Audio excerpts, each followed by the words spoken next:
So, ladies and gentlemen, it's hot in New Brunswick today, hit about 30. We're going to have another hot day tomorrow. But today we're going to change the pace a little bit. What do you think was one of the best summer songs of the early 1980s? Well, a lot of people are confused as to when this came out. It never came out in 81, but in the death knells of the Clash in 82. Now, of course, it's got to be the very controversial and the very topical "Rock the Casbah." If you heard the song before, I don't even have to do the chorus. Rockin' the Casbah, rockin' the Casbah. But if you never heard of it before, here's the deal. It was released in 82 as the second single from their fifth album, Combat Rock.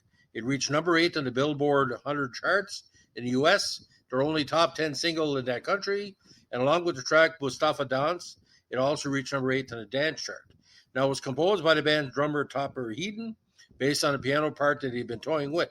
Finding himself in the studio without his three bandmates, he progressively taped the drum, piano, and bass parts, recording the bulk of the song's musical instrumentation himself. The origin makes Rock the Casbah different than the majority of Clash songs, which tended to originate with the Joe Strummer, Mick Jones songwriting partnership. Now, when he went in the studio to hear his recording, the other Clash members impressed with his creation, stating that he felt the instrumental track was essentially complete.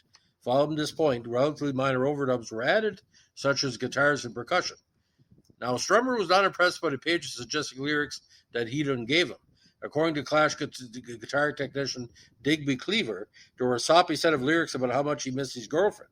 Strummer just took one look at these words and said, "How incredibly interesting," screwed a piece of paper into a ball and chucked it backwards over his head. Now, Strummer had been developing a set of lyrical ideas that he was looking to match with an appropriate tune. Before hearing Heaton's music, Strummer had already come up with the phrases, "Rock the Casbah," and "You'll have to let that rock drop," as lyrical ideas he was considering for future songs, and both lines became iconic in rock history. Now, after hearing Heaton's music, Strummer went in the studio's toilets and wrote the lyrics to match the song's melody. Now, the version of the song of Combat Rock, as well as other Clash compilations, features an electronic sound effect beginning at the 152 point of the song. This noise is a monophonic version of the song Dixie. The sound effect source was generated by the alarm from a digital wristwatch that Mick Jones owned, and it was intentionally added to the recording by Jones. Sampling. Algerian rock singer Rashid Taha believes that an early demo tape of his, which he gave to Clash in 81, helped inspire the original clown. Now, Strummer had been toying with the phrase "Rock the Casbah" prior to hearing Topper's musical track that would form the basis of the song. This phrase had originated during a jam session with Strummer's violinist friend, Timo and Dog.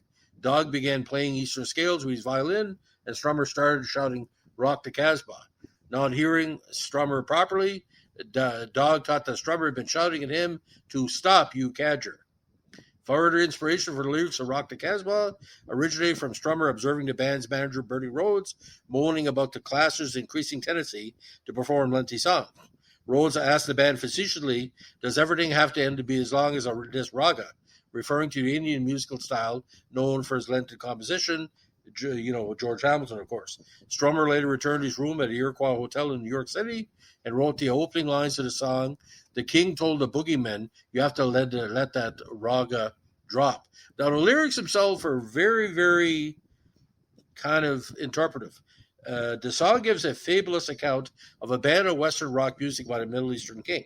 The lyrics describe the king's efforts to enforce and justify the ban and the populist protests against it by holding rock concerts in temples and squares, rocking the Casbah. This culminates in the king ordering his military fighter jets to bomb the protesters. However, after taking off, the pilots ignore his orders and instead play rock music on their cockpit radios, joining the protests and implying the loss of the king's power. Now, the events depicted in the song are similar to an actual ban on Western music, including rock music in force in Iran since the Iranian Revolution in 79. Though classical music and public concerts were briefly permitted in the 80s and 90s, the ban was reinstated in 2005, as has remained in force ever since. Western music is still distributed in Iran through black markets, and Iranian rock music artists are forced to record in secret under threat of arrests.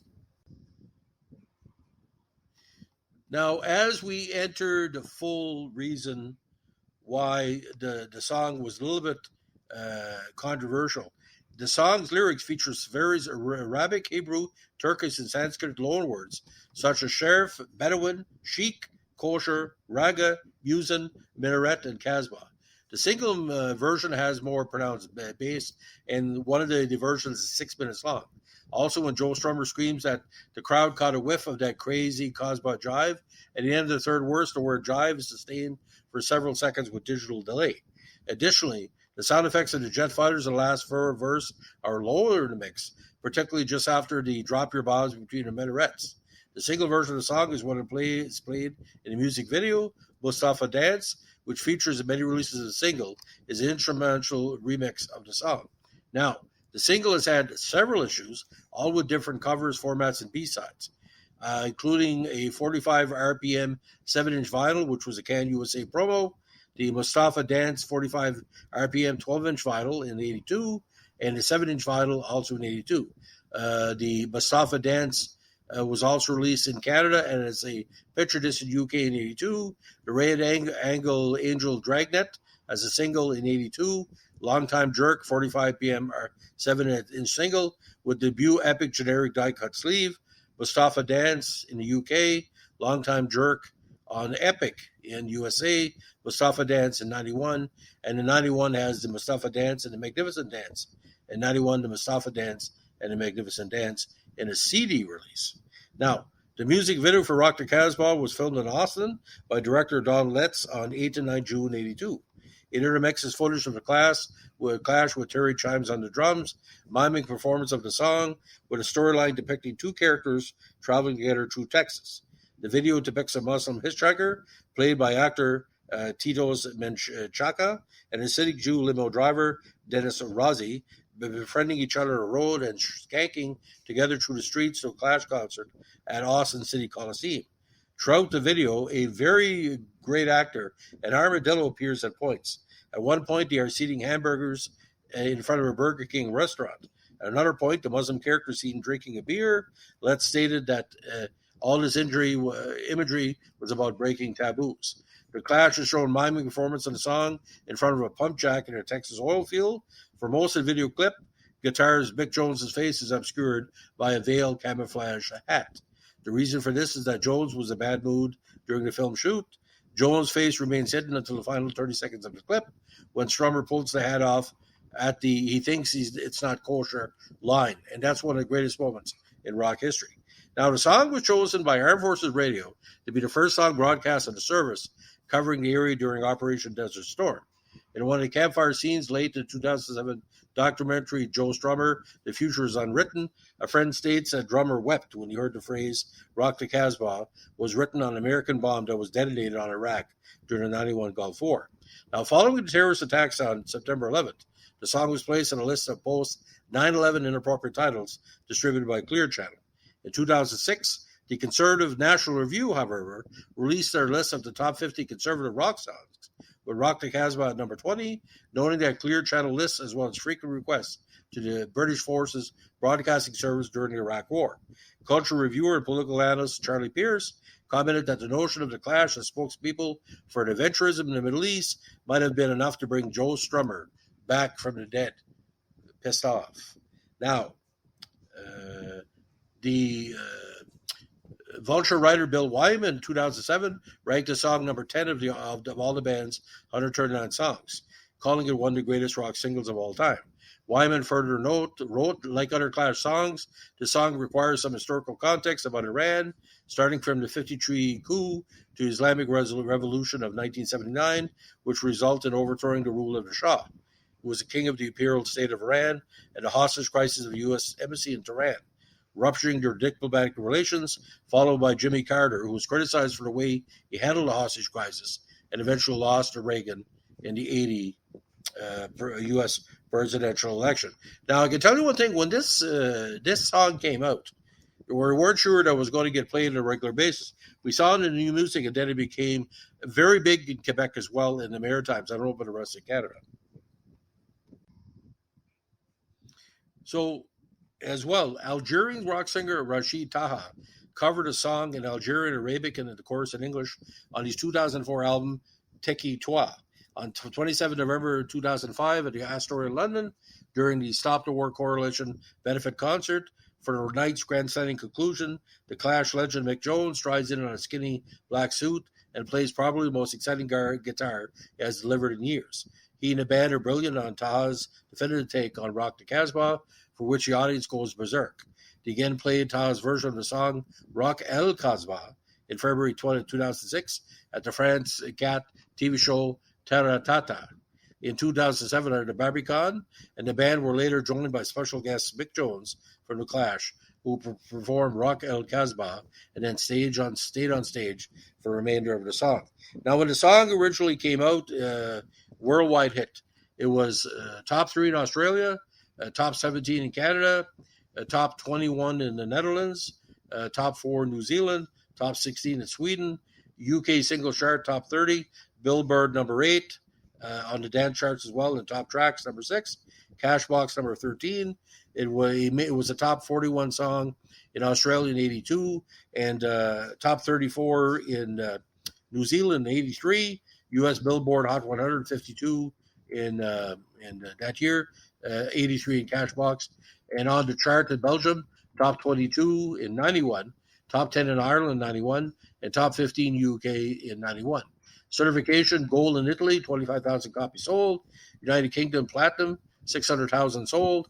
And the States, 2 times platinum, 2 million sold. I don't know if the numbers in Canada are accurate, but I know for a fact it sold a shitload of copies in Canada, ladies and gentlemen. Of course, Strummer Jones, Paul Simonon, and Topper Heaton. Strummer, lead vocals, guitar.